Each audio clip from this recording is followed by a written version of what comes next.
Selamat pagi pemirsa. Kebakaran hutan dan lahan atau karhutla bukan lagi persoalan yang datang dan pergi bersama dengan musim kemarau. Hampir setiap tahun, negeri ini dipaksa berhadapan dengan api dan asap. Dampaknya sangat tidak ringan, mulai dari kerusakan lingkungan, gangguan kesehatan, dan juga kerugian ekonomi. Pemirsa, inilah editorial Media Indonesia di seri ini Selasa 25 Agustus 2026 dengan tema Negara Hadir di Penanganan Karhutla bersama saya Leonard Samosir. Dan Anda semua juga bisa ikut menyatakan pendapat Anda nanti dengan menelepon nomor 021 583 99 100. Pemirsa, pagi ini telah hadir bersama saya Ketua Dewan Redaksi Media Group, Elman Saragih. Bang Elman, selamat pagi. Pagi, Bung Leo. Sehat-sehat ya, Bang? Sehat. Yang menarik, Bang Elman, di Indonesia sebagai negara tropis, kita sering mengenal musim buah-buahan, Bang. Ada musim durian, ada musim mangga, ada musim rambutan. Tapi belakangan rupanya kita juga punya musim asap. Ini yang sering terjadi di Republik ini ketika berdekatan dengan musim kemarau. Kita melihat pemerintah bergerak cepat. Presiden sudah langsung ke Kalimantan untuk melihat bagaimana penanganan kebakaran ini. Tapi pertanyaannya, Bang, bagaimana kita bisa mencegah supaya kebakaran hutan dan lahan atau musim asap ini tidak seperti musim yang setiap tahun akan terjadi di Republik ini? Bagaimana, Bang? Ya memang ya sangat kompleks ya. Karena lanskap hutan itu kan sudah rusak kan. Iya. Sehingga fungsi gambut itu kan sudah rusak juga kan. Sebab pada dasarnya kan gambut itu kan berair kan. Iya. Dan tahan api. Betul. Tapi dia sekarang menjadi rentan terhadap api. Karena dia sudah rusak gitu kan. Ekosistemnya sudah Ekosistem rusak. sudah rusak. Jadi ketika musim kemarau itu faktor menambah sebetulnya. Iya. Perusakannya sudah lebih awal kan. Sebenarnya terbakarnya gara-gara benar-benar sangat kering karena kemarau ini sangat panjang. Kemudian katanya daun-daun bergesekan menimbulkan percikan api dan terbakar. Atau sebetulnya itu hanya alasan saja, Bang? Ada orang yang membakarnya, Bang?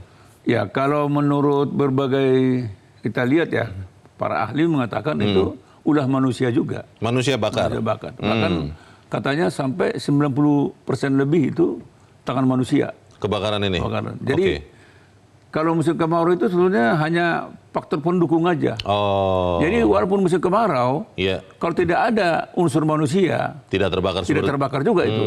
Nah pertanyaannya memang Leo tadi bilang bagaimana untuk supaya musim asap ini tidak terjadi. Memang semuanya harus bekerja. Pengawasannya gitu kan. Dan memang pertama dan paling utama ya kan memulihkan kembali fungsi gambut itu gitu. Dia harus dikembalikan. Baik. Dirawat gitu kan. Pertanyaannya, Bang, begini, sering sekali diduga ini adalah motif ekonomi. Katanya adalah kalau pembukaan lahan yang paling murah dan paling cepat kan dengan membakarnya. Bagaimana ini kemudian kita bisa atasi, kita akan bahas itu. Bang Elman dan pemirsa, inilah editorial Media Indonesia untuk hari ini Selasa 25 Agustus 2026. Negara hadir di penanganan karhutla.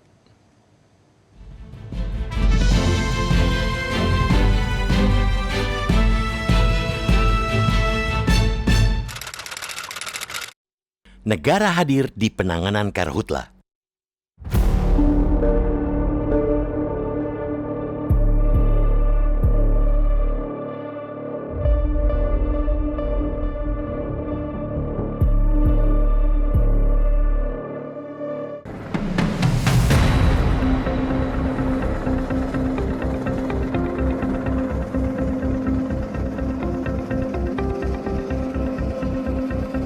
Kebakaran hutan dan lahan karhutla bukan lagi persoalan yang datang dan pergi bersama musim kemarau.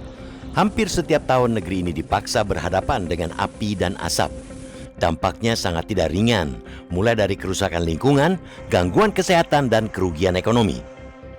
Yang lebih memprihatinkan, asap karhutla bahkan acap melintasi batas negara dan mengganggu negara-negara tetangga. Karena itu, karhutla bukan sekadar persoalan memadamkan api. Ia telah menjadi persoalan lingkungan, kesehatan, ekonomi, bahkan menyangkut hubungan baik Indonesia dengan negara tetangga. Besarnya persoalan itulah yang membuat Presiden Prabowo Subianto memberi perhatian khusus terhadap penanganan karhutla. Sabtu lalu, Presiden bahkan menggelar rapat terbatas di lokasi kebakaran. Pilihan untuk melihat langsung persoalan di lapangan menunjukkan bahwa karhutla tak boleh lagi diperlakukan sebagai kejadian rutin yang cukup ditangani ketika api sudah membesar. Perhatian dari level tertinggi itu harus diikuti dengan langkah yang sama seriusnya di lapangan. Dalam konteks itulah, langkah Baris Krim Polri menetapkan 72 tersangka perorangan dalam perkara karhutla patut kita dukung. Luas lahan terbakar dalam perkara yang ditangani mencapai 1.006,67 hektar. Polri juga menyatakan akan mengejar individu hingga perusahaan yang menerima keuntungan dari karhutla di Kalimantan dan Sumatera. Namun, penetapan 72 tersangka tidak boleh menjadi garis akhir. Justru sebaliknya, harus menjadi pintu masuk untuk membongkar siapa yang berada di belakang api. Dalam perkara karhutla, orang yang tertangkap membakar belum tentu merupakan aktor utama. Bisa saja mereka hanya berada di ujung sebuah mata rantai. Karena itu, penyidikan tidak boleh berhenti pada pertanyaan siapa yang membakar, tetapi harus bergerak lebih jauh. Siapa yang menyuruh, membiayai, menyediakan atau menguasai lahan, dan siapa yang pada akhirnya memperoleh keuntungan. Disinilah keseriusan penegakan hukum diuji. Jika yang terus ditangkap hanya pembakar di lapangan, sementara pemodal atau korporasi yang terbukti berada di belakangnya tidak tersentuh, penegakan hukum akan kehilangan daya cegah. Karhutla akan tetap menjadi kejahatan yang murah bagi pelaku, tetapi mahal bagi negara dan masyarakat. Tentu pengejaran terhadap korporasi harus berbasis bukti. Tidak boleh ada kriminalisasi hanya karena suatu perusahaan berada di sekitar lokasi kebakaran. Namun, jika penyidikan menemukan unsur kesengajaan, kelalaian, pembiaran, atau keuntungan yang diperoleh dari pembakaran, pertanggungjawaban tidak boleh berhenti pada orang per orang. Sesungguhnya masalah terbesar karhutla bukan hanya siapa yang membakar, melainkan mengapa pembakaran terus terjadi. Karhutla seperti ritual tahunan yang tak kunjung berakhir. Musim kemarau datang, titik api bermunculan, asap menyelimuti udara, aparat dikerahkan, pelaku ditangkap, lalu persoalan seolah selesai. Tahun berikutnya, siklus yang sama kembali berulang. Penegakan hukum sekeras apapun tidak cukup apabila sumber masalah yang memungkinkan kebakaran terus terjadi tidak dibenahi. Ada persoalan tata kelola lahan, pengawasan kawasan, pengelolaan gambut, hingga praktek pembukaan lahan dengan cara membakar yang dianggap murah dan lumrah. Karena itu, negara harus mengubah pendekatan dari sekadar pemadaman menjadi pencegahan. Wilayah rawan harus diawasi serius. Konsesi perusahaan perlu dipantau. Kesiapan korporasi dalam mencegah kebakaran harus diuji. Setiap titik api harus segera ditelusuri sebelum berubah menjadi kebakaran yang lebih luas. Presiden sudah menunjukkan perhatian. Polri sudah membuka pintu penegakan hukum. Namun pada akhirnya, keberhasilan penanganan karhutla tidak diukur dari berapa banyak tersangka yang diumumkan setiap tahun. Ukuran yang lebih penting ialah apakah kebakaran terus menurun, apakah aktor utamanya berhasil dibongkar, dan apakah kejadian serupa dapat dicegah agar tidak berulang. Kita yakin negara bisa melakukan itu.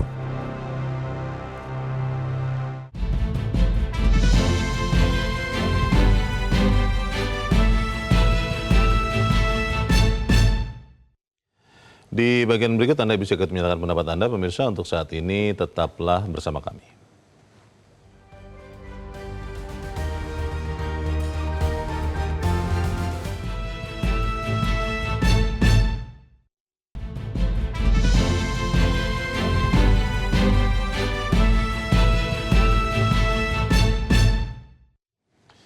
Terima kasih Anda masih bersama kami, dan sekarang kita akan mendengarkan dulu bagaimana pendapat dari pemirsa Metro TV. Kali ini ada dari Tanjung Selor, Kalimantan Utara, ada Pak Yunus Luat. Pak Yunus, selamat pagi. Selamat pagi, Bung Leo. Siap. Bagaimana Pak Yunus, kita bisa tidak Pak untuk menekan maksimal ya? Saya sih merasa untuk menghilangkan sulit mungkin, tapi kita menekan maksimal kebakaran hutan dan lahan ini supaya tidak terjadi terus tiap tahun, Pak Yunus. Silakan Pak, singkat padat saja. Siap. Pertama, pasti bisa ketika kita bersama. Untuk pencegahan, kami mohon izin secara kerendahan hati, pemerintah sudah ikut langsung. Namun, kami minta ubah pola. jangan pola, tapi harus pakai pola pencegahan, bukan pemadaman tapi Pencegahan ya, Nah, bukan pencegahan pemadaman. ini. Oke. Nah, pencegahan ini mulai dari pemerintah mengimbau terus untuk tiap tahun karena sudah Ya. pasti Agustus, Oktober, November pasti. Nah, kalau di Kabupaten Blongan mohon izin Pak, Bupati sudah menghimbau terus. Nah, Ya. memang ke depan harus kita lakukan pembersihan lahan Oke. dan kita Baik. mungkin melalui pemerintah atau Oke, baik. Berarti pencegahan dan bukan hanya berhenti di penanganan. Terima kasih Pak Yunus Luat di Tanjung Selor, Kalimantan Utara. Selamat pagi Pak. Pencegahan bukan hanya penindakan. Bisa tidak itu Bang? Ya mestinya bisa. Jadi sebetulnya kan gini, memang target kita kan bagaimana supaya tidak terulang lagi kan. Iya. gitu kan. Nah, pertama memang penindakan ya, penting sekali. Jadi jangan ada anggapan, katakanlah sekarang kan polisi sudah menangkap ya. Ya, ada 80-an. 72. Oh, iya, 72 tersangka. Tersangka kan. Iya. Nah, pertanyaannya apakah otaknya yang 72 orang ini? Kelihatannya tidak sih Nah, Bang. makanya. Jadi Pelaku lapangan itu. Jadi ini kan mestinya setelah ditangkap 72 orang, ini harus dijadikan pintu masuk aja untuk mendalami sebetulnya siapa yang menyuruh, Iya. siapa yang membayar, dan siapa yang menerima manfaatnya kan gitu. Iya. Itu yang perlu berapa. Jadi kalau hanya fokus 72 orang ini mau dihukum mati pun ini nggak ada gunanya juga. Akan terbakar lagi nih Akan tahun depan. terbakar lagi Oke. Iya. karena otaknya bukan mereka. Iya. Ini kan otaknya ini kan ada yang Iya. berkepentingan, Iya. apakah pengusaha atau korporasi. Nah, ini yang harus diselidiki kan itu kan. Sepanjang pemodalnya, sepanjang tangan-tangan yang menyuruhnya, sepanjang otaknya tidak ditemukan, Iya. ya selama itu juga musim asap itu akan terulang dari tahun ke tahun gitu. Bang, kalau memang ternyata ya yang membakar ini adalah perusahaan, Bang. Kan diduga kuat bahwa ini salah satu cara untuk membuka lahan.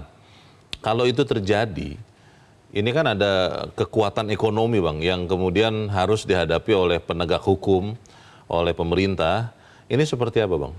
Loh, kalau kita lihat, kita dengar penjelasannya Presiden, siapapun dibalik, siapapun otak daripada kebakaran ini harus ditindakkan begitu kan. Siapapun ya? Siapapun. Jadi mestinya kita harus percaya Iya. bahwa pemerintah punya kekuatan untuk menindak siapapun dibalik daripada otak dari pembakaran ini kan. Termasuk ke perusahaannya atau memang hanya personel-personelnya saja, Bang? Karena kalau misalnya personel ya, katakanlah itu juga cukup tinggi di perusahaannya, kan dia bisa berganti, Bang, dan perusahaan itu bisa jangan-jangan melakukan lagi metode yang sama tahun depannya walaupun karena orangnya sudah berganti. Itu bagaimana, Bang? Kalau saya maknai daripada penjelasan itu, jadi izin dari korporasi itu dicabut kan gitu kan. Oh. Ya kalau sudah izin korporasi itu dicabut, Iya. siapapun di Iya. belakangnya kan ya Iya, tidak lagi gunanya lagi kan. itu bisa dilakukan ya. Itu bisa dilakukan kan. Sepanjang itu bisa ditegakkan, itu kita katakan kan, sepanjang hukum itu bisa ditegakkan kepada Iya. siapapun, Iya. mestinya tahun depan musim asap itu bisa minimal dikurangi lah gitu. Kalau soal menindak itu satu hal yang kita yakin bisa dilakukan dan sedang dilakukan. Tapi kalau mencegahnya itu seperti apa, Bang? Karena kan banyak orang yang akhirnya melihat dan mungkin percaya juga, ya ini gara-gara kemarau panjang, gara-gara sangat kering, jadi kemudian terbakarlah dengan sendirinya begitu. Dan itu kelihatannya dalam tanda petik dimanfaatkan oleh pembakar-pembakar hutan ini. Bagaimana, Bang? Enggak, harus dilupakan bahwa musim kemarau itu bukan penyebab utama. Itu hanya penambah, Itu kerangka saja ya? kerangka saja. Jadi sebetulnya kan di situ sepentingnya pengawasan itu harus dilakukan mulai dari desa misalnya kan. Iya. Di sini harus berperan misalnya gubernur, bupati, ya camat, ya kepala desa dan seterusnya. Juga misalnya Kodam, Kodim, Korem, polisi juga begitu, dari Polda, dari Polres, dari Polsek, mereka berperan karena mereka kan ada di lapangan. Sampai Babinsa begitu ya levelnya. Gitu kan, karena kan mereka kan sebetulnya kan daerah ini kan sudah terbagi habis oleh kewenangan daripada ya polisi, ya tentara, ya bupati, ya camat, ya kepala desa kan. Ada pengawasnya. Ya pasti ada. Jadi kan katakanlah misalnya kan ada perusahaan dapat izin misalnya. Izin konsesi di daerah ini kan. Nah tinggal perusahaan ini diberi beban. Ini konsesi kau ini tanggung jawab. Dan mereka diawasi oleh aparat penegak hukum, aparat pemerintah, dan aparat desa, dan masyarakat gitu kan. Apakah tahun ini kita akan bisa melihat perubahan signifikan untuk mencegah kejadian serupa terjadi tahun depan? Kita bahas di bagian berikut. Bang Elman, pemirsa tetap bersama kami, Editorial Media Indonesia segera kembali.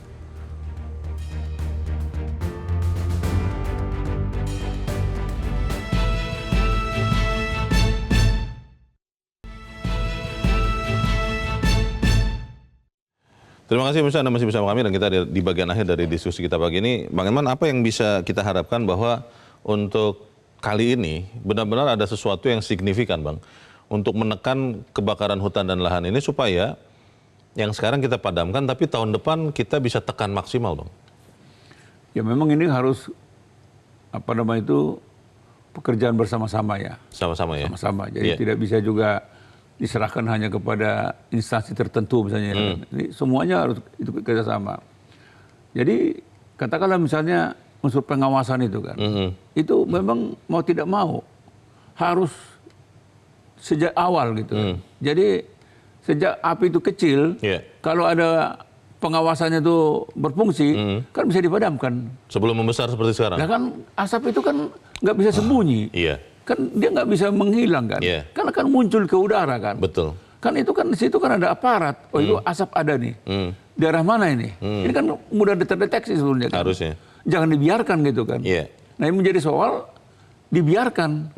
Karena itu tadi ada korporasi yang berkepentingan kan, atau ada siapa yang berkepentingan. Diduga seperti itu. Karena memang konon katanya membakar itu lebih cepat dan lebih murah kan gitu kan. Memang paling murah, Bang. Paling murah. Nah, udah. Paling cepat juga. Nah, jadi sebetulnya kan daripada kita bekerja keras untuk pemadaman, itu jauh lebih mahal. Dan berbahaya kan gitu. Betul. Kan. Coba akibatnya kan udara tercemar. Sampai tetangga juga marah ini, Bang, negara-negara tetangga. Semua ekonomi juga jadi terganggu semuanya kan gitu kan. Nah, memang satu-satu jalan ya itu tadi. Pengawasannya itu harus diperketat. Gitu. Ada teman yang mengatakan begini, Bang, kalau tidak ada contoh yang nyata keras bahwa misalnya ini sampai benar-benar ditelusuri, sampai misalnya ketemu memang benar ada orang, memang benar ada perusahaan, maka selama itu tidak pernah terjadi dihukum keras, ya kita akan menganggap ini ya biasa-biasa saja. Nah makanya ini kan, ini kan masyarakat sekarang menunggu nih. Ini kan ada kebakaran kan? Kan pasti ada yang membakar kan? Pasti. Nah sekarang siapa yang membakarnya? Nah, seberapa serius ini aparat penegak hukum untuk melakukan penelusuran, memeriksa siapa ini? Nah, begitu nanti ketemu, ini kan 72 orang ini kan pasti terkait dengan entah siapa-siapa ini kita nggak tahu kan? Pasti dapat perintah lah. Ada perintah ini, entah perintah dari Leo, perintah dari saya kan? Ini kan bukan hantu ini kan? Ini kan sosok manusia. Betul. Jadi ini kan ada yang perintah. Nah, sekarang itu ditelusuri. Begitu nanti ketemu, tindak dan harus terbuka. Ini yang membakar ini adalah perusahaannya Leo Samosir, kan gitu kan. Nah, udah tangkap, adili dan denda. Nah, sekarang itu kan harus diumumkan. Jangan nanti didenda misalnya 30 triliun, lama-lama akhirnya yang apa ya hasilnya awan 3.000 katanya. Kita percaya bahwa negara hadir dan benar-benar bisa menangani karhutla ini. Pokoknya gini, Leo. Ini jangan jadi barang mainan lah. Baik. Kita harap itu yang akan terjadi. Bang Elman, terima kasih sudah hadir tempat ini. Selamat pagi, Bang. Pemirsa, negara harus mengubah pendekatan dari sekedar pemadaman menjadi pencegahan. Wilayah rawan harus diawasi serius, konsesi perusahaan perlu dipantau. Setiap titik api harus segera ditelusuri sebelum berubah menjadi kebakaran yang luas. Saya Leona Samosir, terima kasih Anda sudah menyimak Editorial Media Indonesia untuk pagi ini. Terus jaga kesehatan Anda, terus jaga nurani Anda. Selamat pagi, sampai jumpa.